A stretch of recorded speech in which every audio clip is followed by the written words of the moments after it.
everybody, this is Frogger and Jeff back once again in Gears of War 3.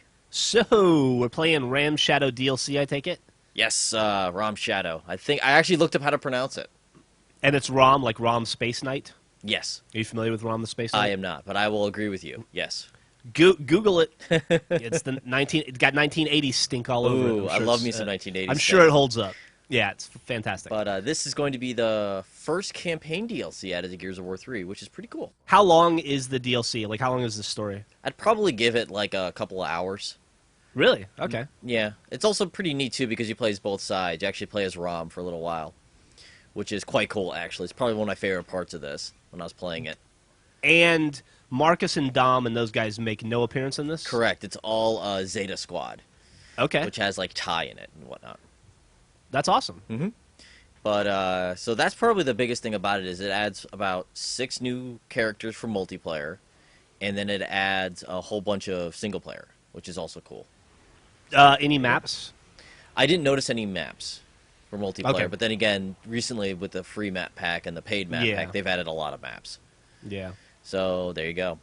All right, well, let's dive into some achievements. Yes, the first 3 achievements are very similar, which is Welcome to Zeta, which is to beat the game, any difficulty. Okay. Some friendly competition, which is to do the same thing in arcade. And then Help from My Friends, which is to do either one of those 2 in 4-person co-op. Okay. So, there you go. That's it for those. So you could do it one time.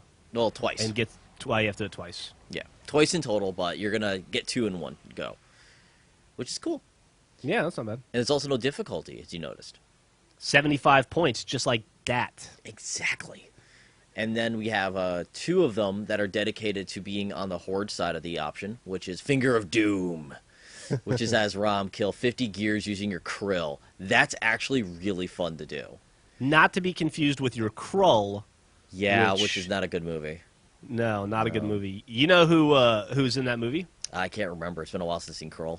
A little guy named Liam Neeson, otherwise known as Qui-Gon Jinn. Known as the guy who is in everything that instantly makes it awesome. Yeah, pretty much. Mm-hmm. Didn't work in Krull, though. No, it didn't. No. Unfortunately. And then, but the cool thing about the whole krill thing, you literally just point at them, they swarm in krill and explode. Oh, that's awesome. That's pretty much it. But then when you're playing as Mauler, which is one of the other 2 people you can play as in co-op, you have to reflect bullets back at gears with your shield. Oh, sweet. Is that pretty hard to do? I haven't tried it yet. I only played it one person. You can only do that in co-op. Ah, okay. And then we have 2 that are on the gear side, which is using the Hammer of Dawn command center to kill 50 Locust, which is a little different than your normal Hammer of Dawn. It's actually like a console that you use. It gives you like a view from the hammer as you're like igniting people with it. So the view is from space? Yes, from space. How the fuck do you know where you're shooting at then? Well, Do you just aim for it has a comets? really awesome zoom lens. Oh, okay. But one final thing you got here is using the loader kill 50 Locusts, which is unarmed and dangerous. Now the loader was in fairly late in the Gears 3 campaign. That's the like the power loader from Aliens that you have in the game. Oh, yeah, absolutely. So it makes an appearance again. You gotta kill 10 Locusts with it. Okay. I'll do that. Yes, you will. And then the last 3 are tied to multiplayer and Horde. We have Ghost from the Past, which is play 10 matches as a very... I can't talk today. Ghost from the Past, play as 10... Let me try one more time. I got this, don't worry. Ghost from the Past, play 10 matches of Versus as a member of Zeta. You can play as any of the 4 in standard or casual. Hey, you deserve an achievement for getting that out. I don't know. Why was that so hard to say? Yeah, I don't know, but it's a 0-point achievement called Tongue-Tied. Oh. Yep. But moving on.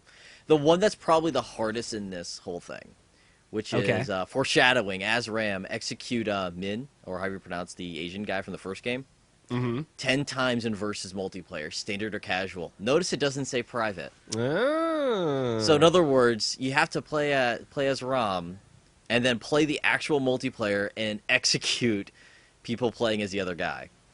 So that's going to be one of the harder achievements to get, I'm guessing. Or at least more time-consuming. Probably very difficult just to get in the right circumstances. Yeah. And hope the guy doesn't pull a grenade and detonate himself. Right. That would suck. There's going to be a lot of assholes out there that do that, too, by the way. There's going to be. Achievement blockers. Yeah, achievement cock blockers. Yeah. But then the final one we got is Zeta Team Go, which is to complete waves 1 through 10 of Horde with 5 players as Zeta. So there you go. Oh, okay. Yeah, the standard complete waves 1 through 10. Yeah. Except you got to be all 5 members of Zeta. Yep. Got it. So there you go. It's a fairly easy list or fairly doable list, and you get an awesome campaign out of it. How much does this DLC cost? 1,200, or it's with it's also covered by the season pass as well. I'm gonna go out on a limb and say it's probably worth it. Probably a good idea. That's about half the season price cost. Yeah. Yeah. All right, there you go.